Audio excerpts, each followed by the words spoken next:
Smart meter का current या जनता की जेब पर डकैत आधुनिक क्रांति या नई मुसीबत।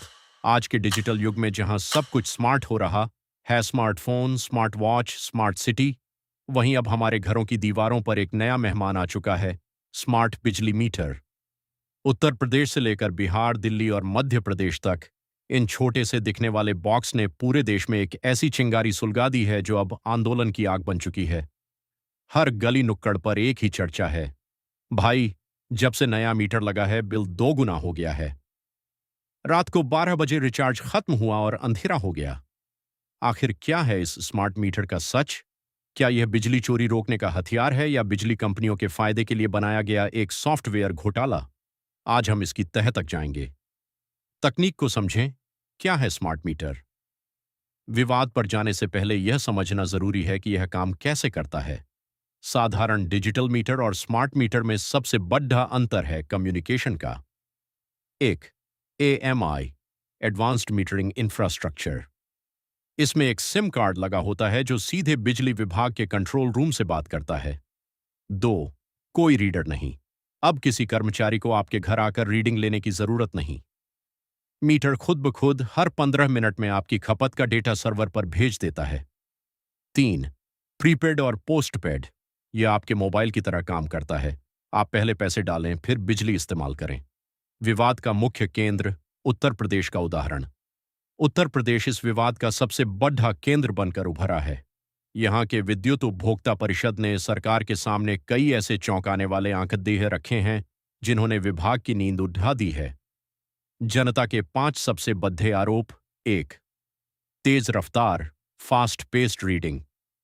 उपभोक्ताओं का दावा है कि जहां पहले 200 यूनिट बिजली चलती थी, वहीं अब बिना किसी नए उपकरण के 350 यूनिट का बिल आ रहा है। दो, सॉफ्टवेयर की खामियां।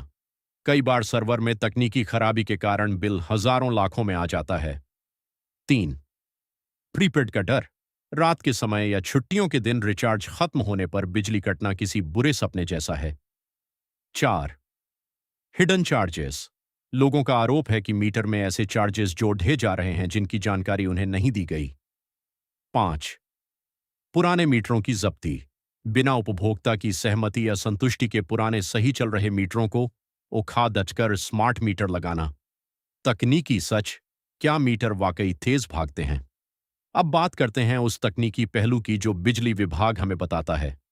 विशेषज्ञों के अनुसार मीटर तेज नहीं चलता, बल्कि सटीक चलता है। लेकिन यहां एक पेंच है। लीकेज करंट की कहानी। हमारे घरों की पुरानी वायरिंग में अक्सर करंट लीकेज होता है। पुराने एनालॉग या सस्ते डिजिटल मीटर इस मामूली लीकेज को रिकॉर्ड नहीं कर पाते थे। लेकिन स्मार्ट मीटर इतने संवेदनशील हैं कि अगर आपकी दीवार में भी करंट हल्का सा लीक हो रहा है, तो वह उसे भी आपकी खपत में जोड़ आंच देगा। Power factor. कम गुणवत्ता वाले इलेक्ट्रॉनिक उपकरण जैसे सस्ते चार्जर या पंखे बिजली की बर्बादी करते हैं। स्मार्ट मीटर इस बर्बादी, रिएक्टिव पावर को भी पकड़ डीडीएच लेता है, जिससे बिल बीआरएच जाता है। अर्थिंग की समस्या। अगर आपके घर की अर्थिंग सही नहीं है तो स्मार्ट मीटर न्यूट्रल के जरिए भी करंट नापना शुरू कर देता है, जो बिल बढ़ने का एक बहुत बड़ा तकनीकी कारण है। आर्थिक और सामाजिक प्रभाव। यह विवाद सिर्फ तकनीक का नहीं, बल्कि गरीब और मध्यम वर्ग की आजीविका का है। एक रेहड्डी पटरी वाले या छोटे दुकानदार के लिए, जिसका बिल पहले 800 रुपये आता था, अब 1800 रुपये आ रहा है। यह उसकी मासिक बचत को खत्म कर रहा है। कई शहरों में महिलाओं ने बिजली दफ्तरों का घेराव किया है। उनका कहना है कि हम फ्रिज बंद कर देते हैं, फिर भी मीटर भाग रहा है। यह सामाजिक असंतोष का कारण बन रहा है। विपक्ष ने इसे एक बड़ा राजनीतिक मुद्दा बना दिया है, जिससे सरकारों पर दबाव बढ़ रहा है। बिजली विभाग का पक्ष और चुनौतियां। बिजली विभाग यूपीपीसीएल/डिस्कॉम्स का कहना है कि विभाग घाटे में है। लाइन लॉस और चोरी। भारत में बिजली चोरी एक बड़ी समस्या है। स्मार्ट मीटर से सीधे बिजली के तार पर कुंडी डालना मुश्किल हो गया है। Load management. विभाग को पता चलता है कि किस इलाके में कितनी बिजली की जरूरत है, जिससे अघोषित कटौती कम की जा सकती है। लेकिन विभाग यह समझाने में विफल रहा है कि अगर मीटर सही है तो जनता इतनी परेशान क्यों है। समाधान। क्या है बचाव का रास्ता? अगर आप इस विवाद के शिकार हैं तो आपको अपने अधिकारों का पता होना चाहिए। 1। Check metre. चेक मीटर नियम के अनुसार अगर आपको मीटर पर शक है तो आप विभाग में फीस जमा करके अपने स्मार्ट मीटर के साथ एक टेस्ट मीटर लगवा सकते हैं। अगर दोनों की रीडिंग में 2% से ज्यादा का अंतर है तो विभाग को मीटर बदलना होगा और पैसा वापस करना होगा। 2। एमडीआई की जांच।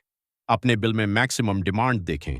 अगर यह आपके स्वीकृत लॉट से ज्यादा है तो समझिए कि कहीं गड्डी डीडीबीडी है। 3। Consumer forum. अगर विभाग नहीं सुनता तो बिजली लोकपाल या कंज्यूमर कोर्ट का दरवाजा खटखटाएं। स्मार्ट मीटर वरदान या अभिशाप? अंत में तकनीक कभी बुरी नहीं होती, लेकिन उसे लागू करने का तरीका गलत हो सकता है। स्मार्ट मीटर का उद्देश्य बिजली व्यवस्था को पारदर्शी बनाना था, लेकिन पारदर्शिता के अभाव में यह आतंक का पर्याय बन गया है। सरकार को चाहिए कि वह जनता के बीच जाकर लाइव डेमो दे, मीटरों की लैब टेस्टिंग सार्वजनिक करे और सबसे जरूरी, गरीबों को इस आर्थिक बोझ से बचाए। तो दोस्तों, ये थी स्मार्ट मीटर विवाद की पूरी कहानी। क्या आपके घर में भी ऐसा ही कुछ हो रहा है? क्या आपकी जेब पर भी स्मार्ट मीटर भारी पड़ डीडीएच रहा है? हमें कमेंट में अपनी राय और अपना अनुभव जरूर बताएं।